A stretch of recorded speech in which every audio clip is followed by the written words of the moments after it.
Car రెంట్‌కి తీసుకుని సరదాగా బయటికి వెళ్ళాలనుకుంటున్నారా? అయితే వెంటనే ఈ నెంబర్‌కి కాల్ చేయండి.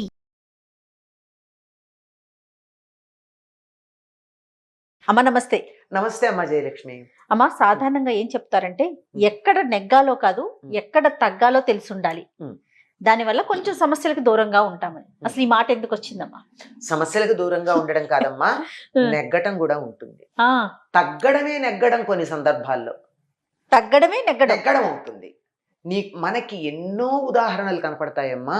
అది తెలియకపోవడం వల్ల జీవితాల్లో కానీ, తాము చేసే ఉద్యమాల్లో కానీ, తాము పొందవలసిన యుద్ధాల్లో విజయం పొందడం దగ్గర కానీ సఫలీకృతులు కాకపోవడం చూస్తూ ఉంటాం మనం.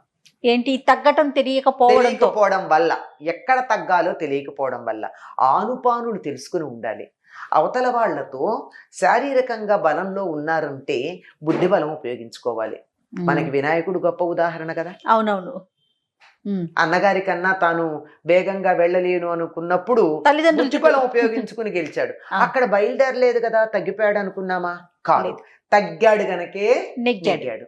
అక్కడి నుంచి లెక్క చూస్తే సాధారణంగా అల్లూరి సీతారామరాజు గురించి ఒక దురభిప్రాయం ఉంది చాలా మందికి. ఏమంటే ఆ ఉద్యమం చాలా గొప్పగా సాగుతూ ఉండగా ఆపేశాడు అని కదా. అదే ఆయన విజయానికి కారణమని గొప్ప గొప్ప క్రాంతదర్శులైనటువంటి ఋషితుల్యులైనటువంటి పెద్దలు చెప్పిన మాట. ఎందుకు అంటే అదే ఉద్యమాన్ని ఆయన కొనసాగించుంటే నెగ్గటం మాటటుంచి మొత్తం ఆంధ్రదేశంలో ఉన్న జనాలు 300 మంది చచ్చిపోయేవాళ్ళు. ఇంతమంది చచ్చిపోయాక తాను గెలిచి కూడా ఏం లాభం? దేశంలో నుంచి ఆంగ్లేయులు వెళ్ళకపోయినా డయ్యర్ మాత్రం ఇక్కడ అందరినీ చంపేసి ఉండేవాడు. అవును కదా. ఇంతమందిని కోల్పోవడం కన్నా తాత్కాలికంగా ఉద్యమాన్ని విరమించటం అన్నది తన ప్రణాళికలో భాగంగా చేసుకున్నాడు. ఒక నాయకుడైనటువంటి వాడు ఈ రకమైనటువంటిది తెలియకపోయినట్టయితే వాడి వల్ల మేము ఇంతమంది చచ్చిపోయామని అతన్ని తిట్టుకోవడం ఉంటుంది. దాంతోపాటుగా ఇంతమందికి అన్యాయం చేసి ఇంతమంది చనిపోవడానికి కారణమైనటువంటి ఒక దోషం కూడా అతడి పట్ల. సో నాయకుడికి ప్రధానంగా తగ్గటం కూడా తెలుసుండాలి. తగ్గటం తెలియని వాడు నాయకుడు కాలేడు. ఒక ఆవేశపరుడు మాత్రమే అలా వెళ్ళిపోతాడు. తానెళ్ళి అగ్నిలో పడేటటువంటి పురుగుల్లాగా, శలభాలంటారే దీప పురుగులు, ఆ విధంగా తను పడడంతో పాటు తనతో పాటు వాళ్ళందరినీ పడేస్తాడు. దానివల్ల విజయం అంటామా? అనలేము. ఉద్యమం మనుషుల శ్రేయస్సు కోసం ఉండాలి గాని మనుషుల్ని బలిచ్చేది ఉద్యమం అవ్వదు. అవునవును. ఈ మధ్యనే మనం మన దేశంలోనే కొద్ది రోజులుగానే ఇద్దరు ఒక గొప్ప ఉద్యమాల విషయంలో తమ పంతాలు తగ్గించుకున్నారు. ప్రపంచం యావత్తు వాళ్ళని మెచ్చుకుంటుంది. ఏమిటి, ఓడిపోయారని ప్రతిపక్షాల వాళ్ళు, విమర్శించేవాళ్ళు ఓడిపోయారు తగ్గారు అంటున్నారు కానీ ఆ తగ్గడం వెనకాల ఉన్న నెగ్గడం వాళ్ళకి తెలీదా? ఏ విషయంలో నెగ్గాలనుకోవడం వల్ల ఇక్కడ తగ్గారు అన్నది తెలిస్తే ఆశ్చర్యపోయి, ఆహా ఇదా ప్రణాళిక, వెర్రిమొహాలు మేము ఉండిపోయామే అనుకునేటటువంటి ప్రమాదం కలుగుతుంది. ఒక తెలివి కలిగినటువంటి వాడు ఎప్పుడూ కూడా వంగడానికి సిద్ధపడతాడు. అటువంటి వాడు మాత్రమే నెగ్గడం అవుతుంది. ఆ వంగడం తాత్కాలికం కాదు, శ్రేయోదాయకం. తాత్కాలికం కూడా. తర్వాత లేవడానికి ఎలాగంటే అలా ఏ రకంగా అయితే ఇలా వంగుతుందో అట్లా. దీనికి నేను అంటూ ఉంటా, అలా నాకు ఆదర్శం అంటూ ఉంటా. ఎందుకు? పడినందుకు కాదు, పడి లేచినందుకు. లేవడం కోసం పడినందుకు. పడేటప్పుడు ఇంతెత్తునున్నది ఇలా పడితే లేచినప్పుడు అంతెత్తు లేస్తుంది బంతిలాగా. లేచిన కొద్దీ శక్తి పెరుగుతుంది. మనిషి మట్టి ముద్ద అయితే వంగిన వాడు కింద పడిపోతాడు. మనిషి బంతి లాంటి వాడైతే కింద పడితే వేగంగా లేస్తాడు. ఈ వంగటం అన్నది ఎక్కడ వంగాలి, ఎట్లా వంగాలి కూడా తెలియాలి. ఎక్కడ పడితే అక్కడ ఈ మాట అన్నారు కదా అని వంగి వంగి సలాములు పెట్టడం కాదు. ఇది ప్రధానం. ఈ పదం కూడా నేను ఎందుకు వాడానో మీరు అర్థం చేసుకోవాలి. శివాజీ ఔరంగజేబ్ దగ్గరికి వెళ్ళేటప్పుడు ఇంతెత్తు తలుపు పెట్టాడు, శివాజీ వంగి వస్తాడా లేదా అని. వంగాడు శివాజీ, తల దగ్గర కాదు, మోకాళ్ళ దగ్గర. మోకాళ్ళ దగ్గర వంగి వెళ్ళాడు తప్ప తల మాత్రం దించి వెళ్ళాల. ఎక్కడ దించాలి, ఎక్కడ తలెత్తాలి, ఎక్కడ ఎగరెయ్యాలి, ఎక్కడ వంగుండాలి, ఇది తెలియనటువంటి వాడు నాయకుడు కాలేదు.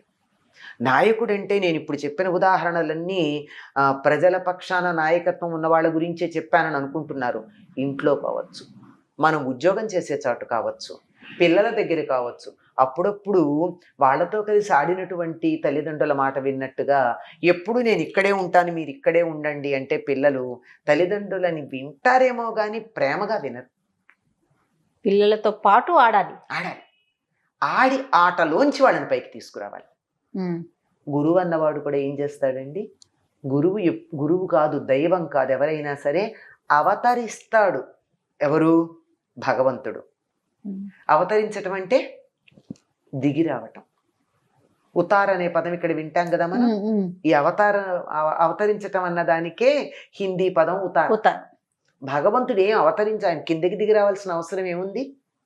పైన అక్కడ మీరు పైకి రండి అనొచ్చు కదా. లేదు, తన దాకా రాలేనటువంటి వాళ్ళు, తనంతట తను ఎదగలేనటువంటి, ఈ రెండో పద్ధతి. ఈ వంగడంలో ఉన్న ఇంకొకటి, తన దాకా వాళ్ళంతట వాళ్ళు రాలేని వాళ్ళ కోసం తాను ఒక మెట్టు దిగి వచ్చి చెయ్యి అందించటం. ఆ చెయ్యి అందించినప్పుడు ఈయన అవతరించి వీళ్ళని ఇలా ఉద్ధరిస్తాడు. ఉద్ధరణ అంటే పైకి లేపటం. పైకి తీయడానికి ఇప్పుడు కింద ఉన్నాడండి, గురువైనా చేసే పని అదే. కింద ఉన్నాడు శిష్యుడు, ఆ స్థాయిలోకి పైకి రా అంటున్నాడు ఆ దైవం గాని గురువు గాని. కింద వాడు రాలేకపోతున్నాడు. అప్పుడు ఏం చేస్తారు? ప్రేమ ఉంటే చెయ్యి అందిస్తాడు. చెయ్యి అందిస్తే కూడా అందుకోలేనంత లోతులో ఉన్నాడు. ఇప్పుడు ఏం చేస్తాడు? ఒక మెట్టు తాను దిగి వాళ్ళకి చెయ్యి అందించి పైకి తీసుకొస్తాడు. ఆహా, గురువును ఓ మెట్టు దింపాము అనుకుంటాడా కిందున్నవాడు? గురువు ఎంత దయకలవాడు, నా కోసం ఒక మెట్టు దిగి కిందకు వచ్చి నన్ను ఉద్ధరించాడు అనుకుంటాడు. అలాగే పిహెచ్డి చేసిన వాళ్ళు ఉన్నారు, ఎంఏ చదివిన వాళ్ళు ఉన్నారు, మహాపండితులు ఉన్నారు. ఓ పిల్లాడు ప్రశ్న అడిగితే తన పాండిత్యంతో సమాధానం చెబితే వాడికి ఏమర్థం అవుతుంది? అప్పుడు ఏం కావాలి? వాడి లెవెల్కి వెళ్ళి చెప్పాలి కదా, వాడి స్థాయికి వెళ్ళి చెప్పాలి. అలా చెప్పినప్పుడు అంత పండితుడు కదా, ఇలాంటి సామాన్యమైన మాటల్లో చెప్పావేమిటి అంటే తక్కువ. అది ఎంత గొప్ప ఉంటే వాడి స్థాయికి వెళ్ళి చెప్పేటటువంటి ఆ ఔదార్యం ఉంటుంది. కనుక నెగ్గాలి అనుకున్నప్పుడు తగ్గాలి. ఎన్నమ్మా అలా ఉదాహరణ చెప్పుకున్నాం, భగవంతుణ్ణి చెప్పుకున్నాం, గురువుని చెప్పుకున్నాం, శివాజీని చెప్పుకున్నాం. ప్రతి చోట గెలిచిన వాళ్ళందరూ కూడా ఇవాళకి కూడా మనం మరి అల్లూరి సీతారామరాజుని మెచ్చుకుంటున్నామంటే ఉద్యమం మానినందుకు మెచ్చుకుంటున్నాం, తగ్గినందుకు మెచ్చుకుంటున్నాం. కనుక తగ్గడం తెలియని వాడు ఎప్పుడు కూడా నెగ్గడమ్మా జీవితంలో. తప్పనిసరిగా ఎక్కడ తగ్గాలో తెలియాలి. మొండితనంతో పట్టు పడితే మాత్రం ముందుకు వెళ్ళాలి, అక్కడికి ఆగిపోతారు, ముందుకు వెళ్ళడం జరగదు. చక్కని ఉదాహరణలమ్మ. నమస్తే.